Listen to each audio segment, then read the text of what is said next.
Oh, wait, here's a thought. What if that Pokemon card collection you loved as a kid could, like, suddenly become this cutting-edge digital thing? Verifiable on a blockchain, but, and here's the twist, still the actual physical card you could hold. Sounds pretty wild, right? A real mix of nostalgia and, well, the future. Today, we're doing a deep dive into a platform that's actually making this happen. Welcome to the deep dive. Our mission, as always, is to cut through the noise, simplify things, and give you the important takeaways. Today, it's all about a really interesting new platform called Rip.fun. It's making waves by mixing digital Pokemon card trading with blockchain tech. But the really unique part, how it ties those digital assets directly to real physical cards you can get your hands on.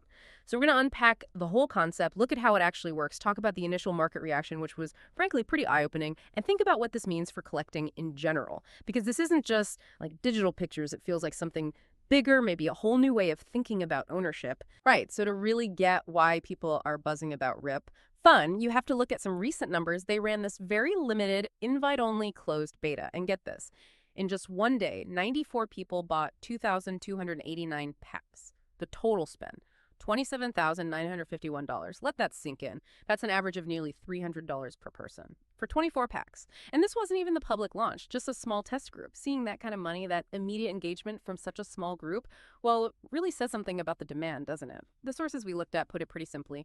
The Crypto X Pokemon crossover is real. It's not just talk. People are putting serious money into this idea right now. Yeah, and what's really striking there isn't just the amount, the volume for a closed beta. It's the speed, the enthusiasm. Those numbers are way beyond what you normally expect for that kind of early test. Yeah. It suggests this, well, almost pent-up demand, not just for Pokemon cards themselves, but for a new way to interact with them, something more efficient, verifiable, and speaks to, I think, both the crypto crowd who get digital assets and the traditional collectors who've always worried about authenticity and, actually selling things easily. This early adoption really hints that Rip Fund might be tapping into something pretty substantial, a market that's just been waiting. That's a great point. It's like these two huge, passionate groups finding common ground.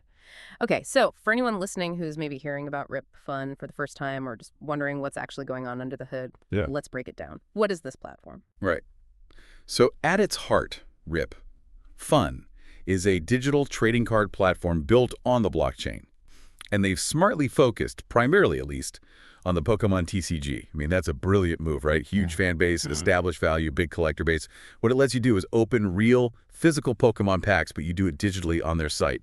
You collect authentic cards within the platform, trade them super easily, and this is the absolute game changer. You can redeem the physical card anytime you want. Redeem the physical card. So it's not just a digital token. Exactly. That's the core innovation. It's this direct, verifiable link between the digital and the physical. Every single digital card you own on Rip Fun corresponds to a real physical card.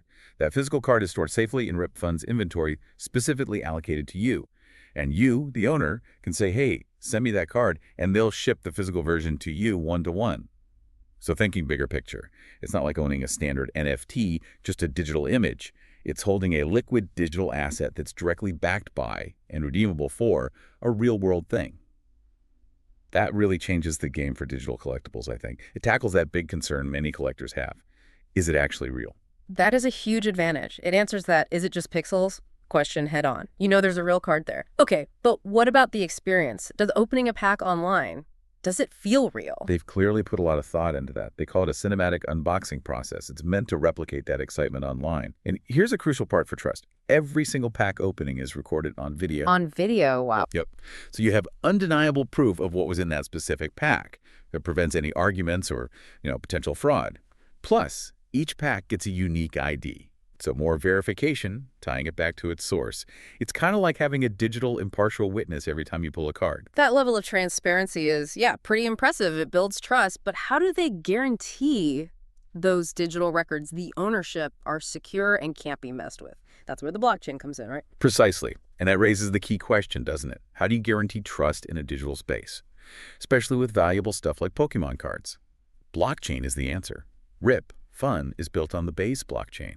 Now, for folks maybe not deep in the crypto world, Base is what's called a layer 2 for Ethereum, built by Coinbase. Using Base is smart because it means transactions like opening packs, trading cards are much faster and way cheaper than on the main Ethereum network. That's really important for keeping the platform usable and affordable day to day. Okay, so it's efficient, but what does the blockchain actually do for the collector? It provides that transparent, tamper-proof ledger. Every transaction, every recorded pack opening, every time a card changes hands digitally, it's all logged permanently on the blockchain. This is huge for collectors. Think about the physical world, proving authenticity, checking provenance, getting things graded. It could be slow, expensive. By using a public blockchain like Base, Rip.fun basically bakes in trust and a verifiable history. You know the records can't be faked or altered. So collectors can feel confident about the legitimacy, the value of what they hold digitally. It dramatically cuts down the risk of fakes or issues about where a card came from. Right, so you've got the thrill of opening the pack, you've got this rock-solid authenticity through video and blockchain, but collecting is more than just ripping packs, isn't it? It's about trading, completing sets, the community. What does Rip Fun offer there? How do they keep you engaged?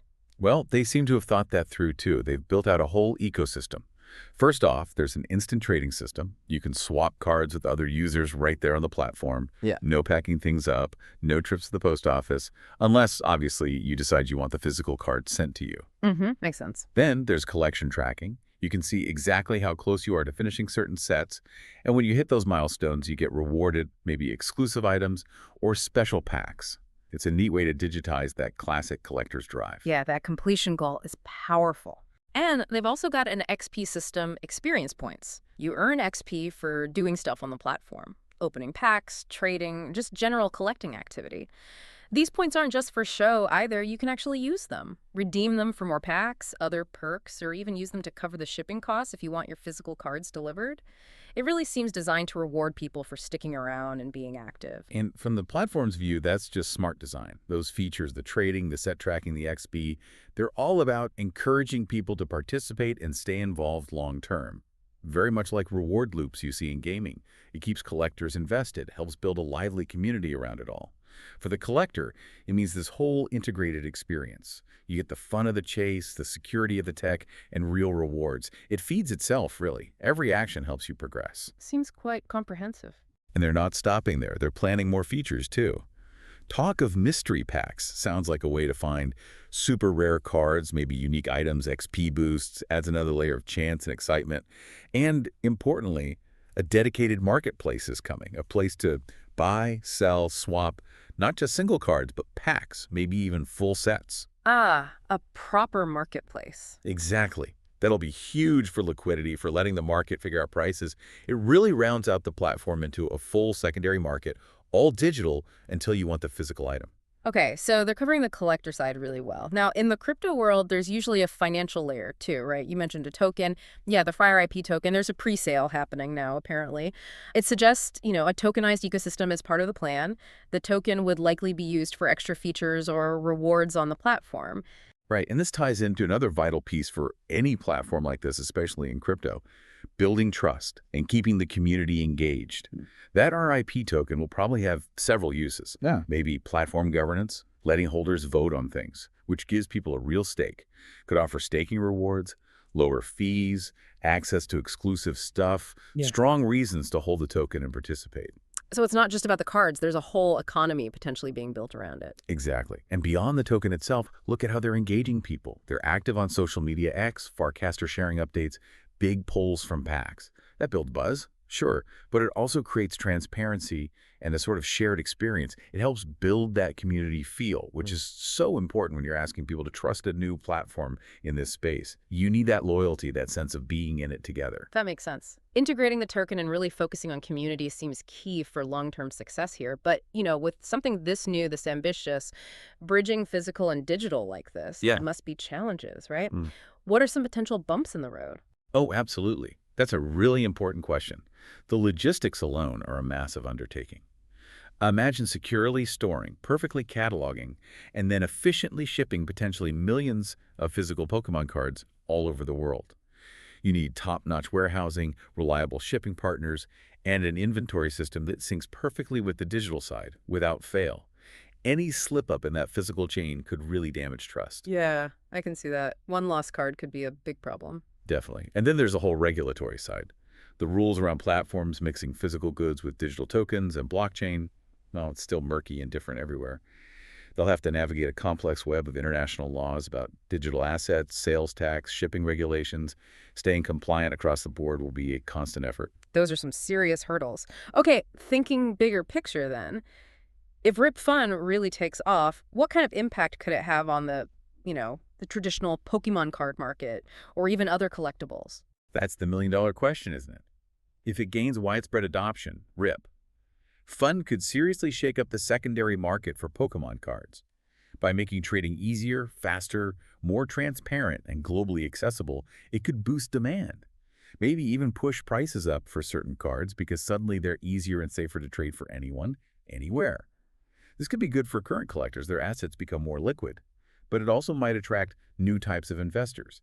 Interesting. But it also makes you wonder how the Wow. Okay, so there we have it, a deep dive into Rip Fun.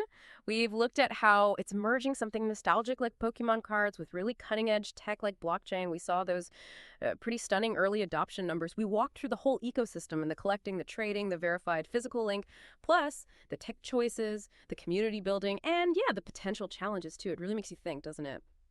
As we see nostalgia, digital ownership, and this kind of financial innovation all coming together, is this where collecting is headed? Are we watching hobbies transform into these investable digital assets that are still tied to something real? And what does that mean for collectors like you, maybe the next generation, who get to experience their passions in this totally new, integrated, and who knows, maybe much more valuable way? Definitely something to chew on, a fascinating space to watch.